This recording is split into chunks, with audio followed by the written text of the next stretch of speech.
My name is Sylvia Bruni and I'm the Executive Director of the Children's Advocacy Center, and for many, many years a teacher and an educator. And I share with friends and colleagues that in all the 40 years that I was involved in education, I never had a minute's worth of training, not a minute's worth of education on how commonplace and how dangerous is the child predator. And so the more of this that we're able to do in the community, the more education, the more we bring it to light, the more we break the silence, the safer ultimately our children are going to be. My name is Sandra Contreras and I'm a licensed professional counselor intern here at the CAC. Basically what our CAC does is we service children and their families who have been victims of physical or sexual abuse.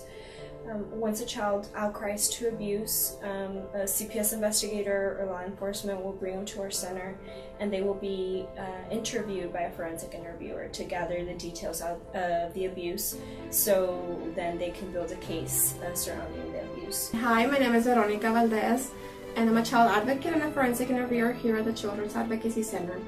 One of the things that we do here at the center is we advocate for kids. So what we do, kids come and tell their stories here in this room. This is a forensic interviewing room, and these are some of the tools that we use for interviewing the kids. And so we don't want the kids to tell their story over and over again.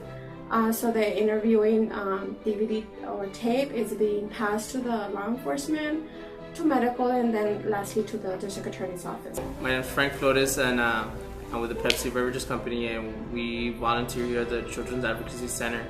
I think it's a great opportunity to give back to the community, try to help out the kids as little as we can. We try to bring toys, some juices for them, and we know they've been through a stressful situation, and we spend a little bit of time here just trying to get them distracted.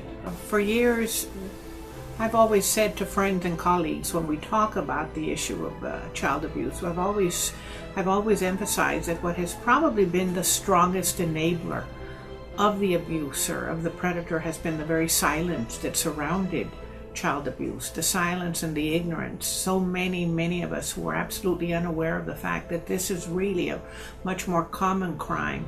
We know, for example, that 1 out of every 4 young girls have been sexually assaulted before the age of 18. And just as shocking, 1 out of every 6 boys have been assaulted before the age of 18. That's not a rare crime. That's a much more commonplace.